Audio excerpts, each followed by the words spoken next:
Dear listeners, I welcome you to my channel. Leave your comments and impressions, I value your opinion. My mouth almost drops open when I receive a text message on my phone. Your wife is cheating on you with my lover in my house. I suggest we meet and discuss how to teach them a lesson. When are you free? Attached are photos of my wife in her underwear, running out of an unfamiliar apartment. My mind races, heart pounding as I stare at the images, my brain struggling to process the reality of what I'm seeing. Caroline, my wife, the woman I've shared my life with for the past 6 years, looking frantic and exposed. A wave of nausea rolls over me.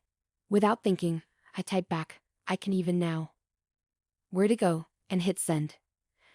The message is out there, and I feel a small, grim satisfaction. There's no going back now. I need answers. I need revenge. Seconds tick by in agonizing silence before the reply comes. "Meet me at the corner cafe on Maple Street. I'll be in a blue jacket. See you in 30? I spring into action, throwing on a jacket and grabbing my keys. My mind is a chaotic storm, alternating between disbelief, rage, and cold calculation. As I drive to the cafe, I begin to formulate a plan. Caroline's betrayal has shattered me, but I'm determined to turn this pain into something I can control. Pulling into the parking lot, I spot a figure in a blue jacket sitting by the window. Looking out onto the street, I take a deep breath and steel myself. This is it. I enter the cafe and make my way to the table. The figure stands up, revealing herself to be a tall, striking woman with dark hair tied back in a ponytail. Her eyes are as stormy as I feel. "You must be Alex," she says, extending her hand. "I'm Sarah." I shake her hand, noting the firmness of her grip. "Yes, Alex. Nice to meet you, I guess. This is surreal." "Surreal is one way to put it," she replies, her voice laced with bitterness. "I'm sorry to drag you into this, but when I saw those photos, I just knew we had to do something." We sit down, and a waiter hovers, taking our orders. I can barely focus on the menu, eventually just asking for a black coffee. Sarah orders the same, and we sit in tense silence until the waiter leaves. "Okay," I say, leaning in. "So what's your plan?" Sarah pulls out her phone, showing me more photos. This time, it's her lover, James, a man I recognize vaguely from Caroline's work events. "James and Caroline have been meeting up at his place for months," she says, her voice tight. "I thought we could confront them together. Make them face what they've done." The raw pain in her voice mirrors my own. "Confront them? How?" She glances around the cafe before lowering her voice. "I was thinking we could set a trap. Get them both to come to a neutral location under false pretenses and expose their affair in front of their colleagues or friends. It's petty, I know, but I want them to feel the humiliation they caused us." I nod slowly, my mind spinning with the possibilities. It's not petty. They deserve it. But we need to be smart about this. We can't let them see it coming. We spend the next hour hashing out details, our anger and hurt melding into a grim determination. As we finalize our plan, I find myself looking at Sarah differently. She's not just a victim in this. She's a fighter, someone who won't let this betrayal define her. And in her strength, I find a strange comfort. Before we part ways, she hands me a burner phone. "Use this to communicate with me about the plan. We can't risk them finding out." I take the phone, our fingers brushing briefly. "Got it. We'll make this work. They won't know what hit them." As I drive back home, my mind is a whirl of thoughts. The next few days are going to be critical. Every step must be calculated, every move precise. Caroline and James have no idea what's coming. I arrive home and sit in the living room, staring at the framed photos on the wall. Each image feels like a lie now, a facade hiding the betrayal underneath. But instead of sadness, I feel a strange sense of clarity. This is war, and I'm ready to fight. The following day, I call in sick to work. I need time to process, to plan, and to ensure everything goes off without a hitch. Sarah and I exchange texts on the burner phone, refining our strategy. We decide to lure them to a charity gala, an event they both can't resist.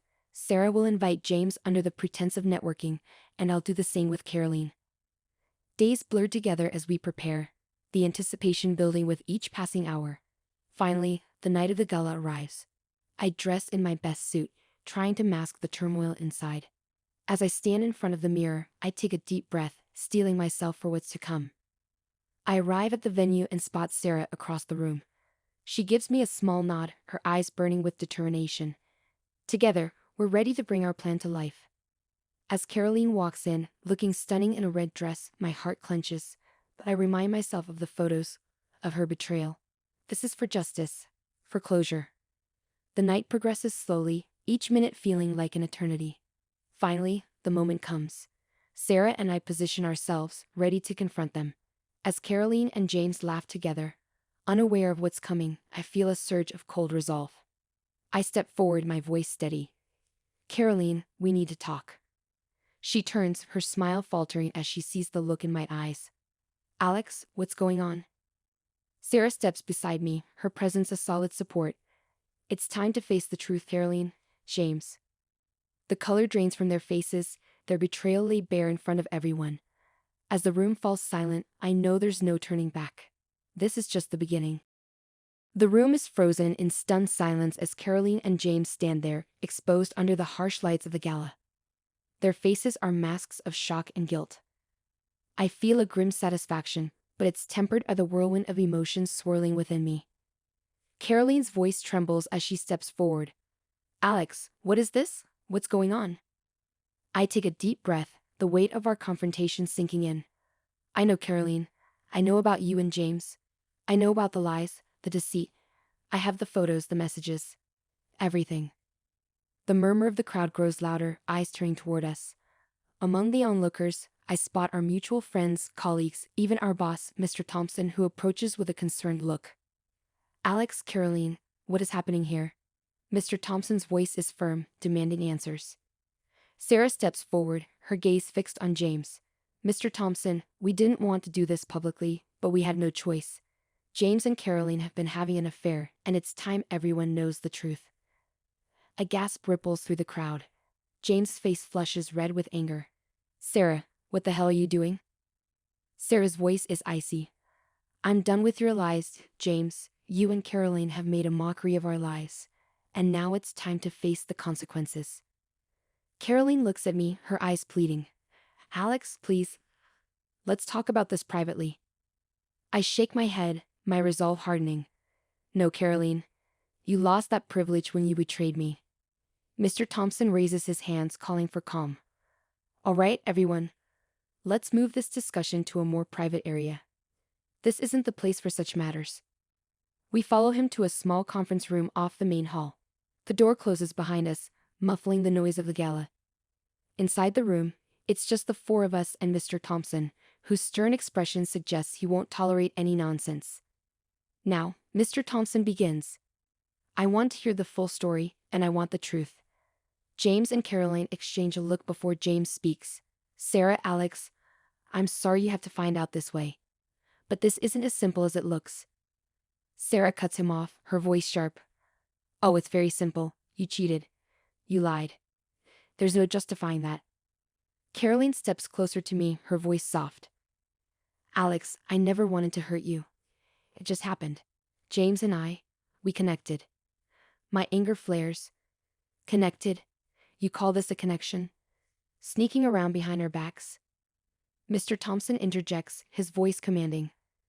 Enough. I need to know how this affects our work environment. This kind of behavior can't be tolerated. Sarah speaks up, her tone businesslike. Mr. Thompson, James and Caroline's affair has created a toxic environment. It's affecting not just us, but the whole team. We need to address this head-on. Mr. Thompson nods. I agree. We can't let personal issues disrupt our professional lives. But this is also a personal matter that needs resolution. I look at Caroline, my voice cold. Consider this the end of our marriage, Caroline. I can't be with someone who betrays my trust so completely. Tears well in her eyes, but I feel no sympathy. Alex, please, let's talk about this. We can work through it. I shake my head, resolute. No, Caroline, there's no going back. Mr. Thompson sighs, rubbing his temples. All right. Alex, Sarah, I need to discuss this with the board. In the meantime, I expect everyone to maintain professionalism at work. Understood? We nod, and he dismisses us. As we leave the room, the weight of what just happened settles over me. This is real. My marriage is over. The path ahead is uncertain, but I know I can't let this define me. Outside, Sarah and I stand together, the cool night air a stark contrast to the heated confrontation inside. She looks at me, her expression softening. I'm sorry, Alex. This is a mess. I nod, grateful for her presence. Yeah, it is. But at least we know the truth now. We walk to our cars in silence, each lost in our thoughts.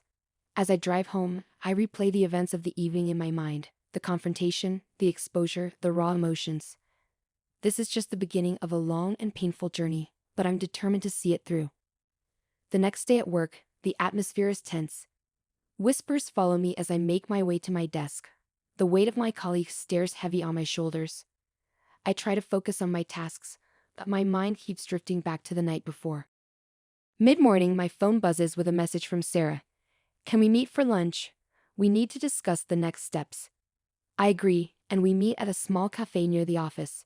As we sit down, Sarah looks around, ensuring we're not overheard. Alex, I've been thinking. We need to gather more evidence. We need to make sure James and Caroline can't just deny everything or twist the narrative. I nod, understanding her urgency. What do you suggest? She leans in, her voice low. We need to talk to their colleagues, friends, anyone who might have seen or heard something. The more we have, the stronger our case. I agree, feeling a renewed sense of purpose. All right. Let's do this. We can't let them get away with it. Over the next few days, we discreetly gather information, speaking to people who might have witnessed anything suspicious. It's a delicate process, balancing our professional responsibilities with our need to uncover the truth. One afternoon, I receive a call from Lisa, a friend of Caroline's who works in the same building. Alex, I heard about what happened. I'm so sorry. I need to tell you something. I arranged to meet her after work, my heart pounding with anticipation. When we meet, Lisa looks nervous, glancing around as if afraid of being seen. Lisa, what is it? I ask, my voice steady. She takes a deep breath. I saw Caroline and James together a few times. They were always very secretive, but one time, I overheard them talking about meeting up at a hotel. My anger flares, but I keep my voice calm. Did you see anything else? Anything that could help us prove their affair? She nods, pulling out her phone. I managed to take a few photos. I didn't want to get involved, but after hearing what happened, I can't stay silent. The photos show Caroline and James entering a hotel together, their expressions conspiratorial. It's the evidence we need. I thank Lisa, my mind racing with the possibilities. With this new information, Sarah and I can confront them more decisively, ensuring they can't deny their actions. That evening, I meet Sarah again, showing her the photos. Her eyes widen as she studies them. This is perfect. We can use this to force them to admit everything. As we finalize our plans, I feel a strange sense of closure beginning to form. The road ahead is still uncertain, but with Sarah by my side, I know we can face whatever comes next. Together, we're ready to expose the truth, to reclaim our lives from the wreckage of betrayal. This is our fight, and we're just getting started. The tension in the office is palpable as I walk in the next morning. Whispers follow me, and I feel the weight of countless eyes watching my every move. It's as if everyone knows what happened at the gala, and the air is thick with curiosity and speculation. I settle at my desk, trying to focus on my work, but my mind keeps drifting back to the photos Lisa gave me. They're the final piece of the puzzle, the undeniable proof of Caroline and James' betrayal. Now, it's time to confront them with the evidence and ensure they can't wriggle out of the consequences. Mid-morning, Sarah sends me a text on the burner phone. Meet me in the parking garage at lunch. We need to strategize. I reply with a quick, got it, and return to my work, counting down the minutes until our meeting. When the time finally comes, I head to the garage, my heart pounding with anticipation.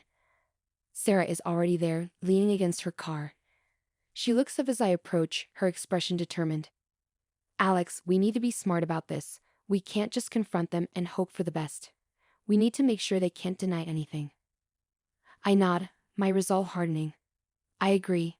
We need to hit them where it hurts. Their reputation, their careers. We need to make it impossible for them to lie their way out of this. She pulls out a small recorder from her bag. I've been thinking, we should record our confrontation. That way, we have their reactions, their admissions, everything on tape. It's a brilliant idea. Let's do it. When and where? Sarah glances around, ensuring we're alone. Tonight, at James' apartment. I know he'll be there and Caroline is usually with him. We can catch them together. The plan is set, and we part ways, each of us preparing for the confrontation. The hours drag by as I sit at my desk, my mind racing with anticipation and dread. Finally, the workday ends. I head home to change, my heart pounding in my chest. As I look at myself in the mirror, I feel a surge of determination. This is for all the pain they caused, for the betrayal they committed. I drive to James' apartment, parking a few blocks away to avoid suspicion. Sarah is already there, waiting for me in her car. We exchange a tense nod and make our way to the building, entering the lobby quietly. We take the elevator up to James' floor, the silence between us heavy with unspoken fears and hopes. As we reach his door, Sarah pulls out the recorder and turns it on, tucking it into her pocket. "Ready?" she whispers, her eyes locking onto mine. I nod, taking a deep breath. "Let's do this." Sarah knocks on the door, and we wait, the seconds stretching into eternity. Finally, the door opens, and James stands there, his expression turning from surprise to anger as he sees us. "What the hell are you doing here?" he demands, trying to block our view into the apartment. "We need to talk," Sarah says firmly, pushing past him into the living room. I follow, my eyes scanning the room for Caroline. She's there, sitting on the couch, her face paling as she sees us. "Alex? What are you doing here?" I take a step forward, my voice steady despite the turmoil inside. "We know everything, Caroline. The affair, the lies. We have proof." James slams the door shut, his face a mask of fury. "You have no right to barge in here. Get out." Sarah crosses her arms, her gaze unwavering. "We're not leaving until you admit what you've done. We have photos, recordings, witnesses. There's no point in denying it." Caroline's eyes fill with tears, and she looks at me, her voice trembling. "Alex, please. Let's talk about this privately." I shake my head, my resolve unbroken. "No more private talks, Caroline. It's time for the truth." James steps forward, his fists clenched. "You're both insane. Get out before I call the police." Sarah reaches into her pocket and pulls out the photos, tossing them onto the coffee table. "Go ahead, call the police. These photos will show them exactly what kind of people you are." Caroline looks at the photos, her face crumbling. "James, it's over. They know everything." James' expression shifts from anger to desperation. "Caroline, don't say anything. They're bluffing." But it's too late. The truth is out, and there's no going back. Caroline buries her face in her hands, sobbing, while James paces the room, his anger simmering just below the surface. I step closer, my voice cold. "You've ruined everything, Caroline. Our marriage, our lives. How could you?" She looks up, tears streaming down her face. "I'm sorry, Alex. I never meant for it to go this far." James rounds on us, his voice a low growl. "What do you want? Money? An apology? What will it take to make you leave?" Sarah's eyes flash with anger. "We want justice. We want you to face the consequences of your actions. You've hurt us deeply, and it's time to pay for that." There's a moment of tense silence, the weight of our confrontation hanging in the air. Then James lunges at me, his fist swinging towards my face. I duck, feeling the rush of air as his fist misses me by inches. Sarah screams, and I counter with a punch to his gut, sending him staggering back. "You don't get to walk away from this, James. You're going to face everything you've done." The door bursts open, and a neighbor stands there, eyes wide with shock. "What's going on in here?" Sarah steps forward, her voice calm but firm. "We're leaving. This isn't over." We back out of the apartment, the neighbor watching us with a mix of curiosity and fear. As we reach the elevator, I feel a rush of adrenaline, my heart pounding with the intensity of our confrontation. In the elevator, Sarah turns off the recorder, her hands shaking. "We did it. We got everything." I nod, feeling a strange mix of triumph and exhaustion. "Yeah. Now, we make sure they can't deny it." We exit the building, the cool night air a welcome relief. As we walk to our cars, I feel a sense of closure beginning to form. This is far from over, but we've taken the first step. Back at home, I listen to the recording, the raw emotions of our confrontation playing out in stark clarity. It's a painful reminder of everything we've lost, but also a testament to our resolve. The next day at work, the atmosphere is electric with rumors. People whisper as I walk by, their eyes following me with curiosity and sympathy. I ignore them, focusing on the task at hand. There's still a lot to do. Sarah and I meet again at lunch, reviewing the recording and photos. We need to present this to Mr. Thompson, she says, her voice resolute. He needs to know the full extent of their betrayal. I agree, feeling a sense of determination. Let's do it. We can't let them get away with this. We set up a meeting with Mr. Thompson for the afternoon, and as the time approaches, my nerves are on edge. This is it, the moment of truth. Mr. Thompson greets us in his office, his expression serious. Alex, Sarah, what's this about? We sit down, and Sarah begins, her voice steady. Mr. Thompson, we have proof of James and Caroline's affair. Photos, recordings, and witnesses. We need you to see this. She hands him the photos and plays the recording. As he listens, his expression shifts from concern to anger. This is unacceptable. I nod, my voice firm. We can't let them get away with this, Mr. Thompson. They caused too much damage. He sits back, rubbing his temples. I'll need to discuss this with the board. This kind of behavior can't be tolerated.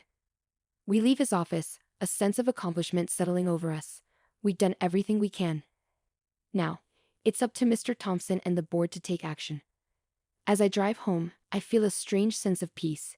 This isn't the end, but it's a step toward healing. Caroline and James have been exposed, and justice is within reach. That night, I sit in my living room staring at the framed photos on the wall. Each image feels like a lie, a facade hiding the betrayal beneath. But instead of sadness, I feel a sense of clarity. This is war, and I'm ready to fight. The days that follow our meeting with Mr. Thompson are tense and filled with anticipation. Sarah and I continue to go about our daily routines, but there's an electric undercurrent of expectation. We know that the board is meeting to discuss the evidence we've provided, and we wait with bated breath for their decision. One afternoon, as I sit at my desk, my phone buzzes with a text from Mr. Thompson. Meeting in my office at 3 p.m. Be there. I glance at the clock. It's 2:45 p.m. My heart races as I gather my things and head toward Mr. Thompson's office, my mind swirling with possibilities. I find Sarah waiting outside his door, her expression a mirror of my own anxiety. Are you ready? She asks, her voice barely above a whisper. I nod, taking a deep breath. As ready as I'll ever be. Mr. Thompson's secretary waves us in, and we step into the office to find Mr. Thompson seated behind his desk, flanked by two board members. Their expressions are grave, and the tension in the room is palpable. Alex, Sarah, please have a seat, Mr. Thompson says, gesturing to the chairs in front of his desk. We sit down, and Mr. Thompson clears his throat. We've reviewed the evidence you provided. The photos, the recording, the testimonies from colleagues. It's clear that James and Caroline have violated our company's code of conduct in a serious way. My heart pounds as he continues. The board has decided to terminate their employment effective immediately. We cannot allow such behavior to undermine the integrity of our organization. A wave of relief washes over me, but it's tinged with sadness. This is the end of a chapter, but not the end of the pain. Mr. Thompson looks at us sympathetically. I know this has been incredibly difficult for both of you. We appreciate your courage in bringing this to our attention. As we leave his office, Sarah and I exchange a look of shared triumph and exhaustion. We did it, she says, her voice a mixture of relief and sorrow. Yeah, I reply, my voice thick with emotion. We did. But the story doesn't end there. Later that evening, as I sit at home, my phone buzzes with an unknown number. Hesitant, I answer. Hello. Alex, it's Lisa. We need to talk. Can you meet me at the corner cafe? There's an urgency in her voice that makes my stomach twist. Sure, I'll be there in 20 minutes. I drive to the cafe, my mind racing with possibilities. When I arrive, Lisa is already there, looking anxious. She waves me over, and I sit down across from her. Alex, I found something out that you need to know, she says, her voice trembling. It's about Sarah. Sarah? What about her? I ask, confusion and worry mingling in my chest. Lisa glances around, lowering her voice. I overheard a conversation between Sarah and James. They were arguing about money. It sounded like Sarah was blackmailing him. The world seems to tilt, and I grip the edge of the table. What are you saying? I'm saying that Sarah knew about the affair long before she told you. She's been using it to extort money from James. I think she orchestrated this whole thing to get revenge on both of them. A cold chill runs down my spine. But why would she help me expose them if she was already blackmailing him? Lisa leans in, her eyes intense. I don't know all the details, but I think she wanted to ruin them completely. She's not who she seems, Alex. You need to be careful. My mind reels as I leave the cafe, the weight of Lisa's words pressing down on me. I feel like I've been played, a pawn in a game I didn't even know I was part of. I need to confront Sarah to find out the truth. I call Sarah, my voice shaking. We need to talk. Now. She agrees to meet at a nearby park, and I drive there, my mind racing with anger and betrayal. When I arrive, she's already waiting, her expression wary. What's this about, Alex? She asks, her voice cautious. Lisa told me everything, I say, my voice tight with anger. About you blackmailing James. About how you've been manipulating this whole situation. Sarah's face pales, but she quickly regains her composure. Alex, it's not what you think. Then tell me what it is, I demand, my hands clenched into fists. Tell me the truth for once. She takes a deep breath, her eyes meeting mine with a mixture of defiance and regret. Yes, I knew about the affair long before I told you.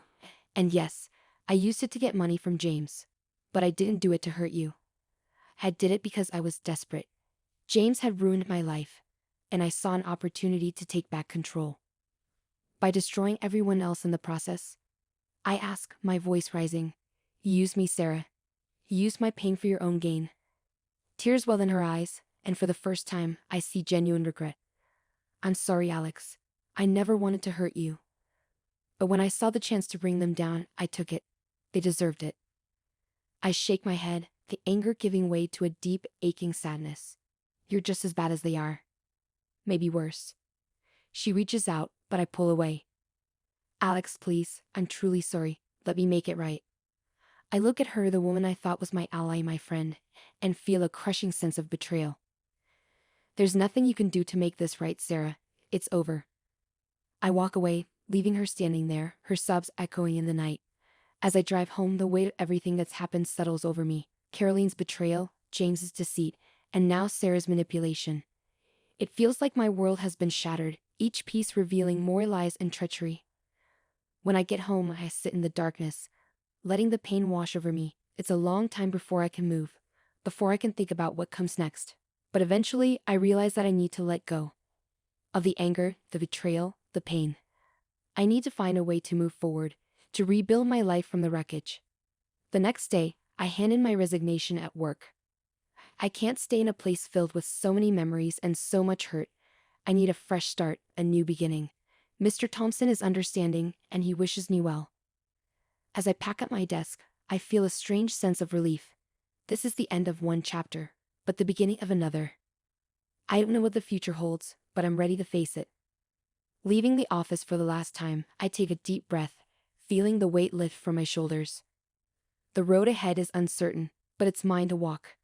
And as I step into the future, I know that I'll never let betrayal define me again. The lesson I've learned is clear: trust is fragile. And once broken, it can never be fully repaired. But with each ending comes a new beginning, and with each betrayal, a chance to find strength and resilience. As I drive away, I glance in the rearview mirror, watching the past recede. Ahead lies a new horizon, and I'm ready to embrace it, scars and all.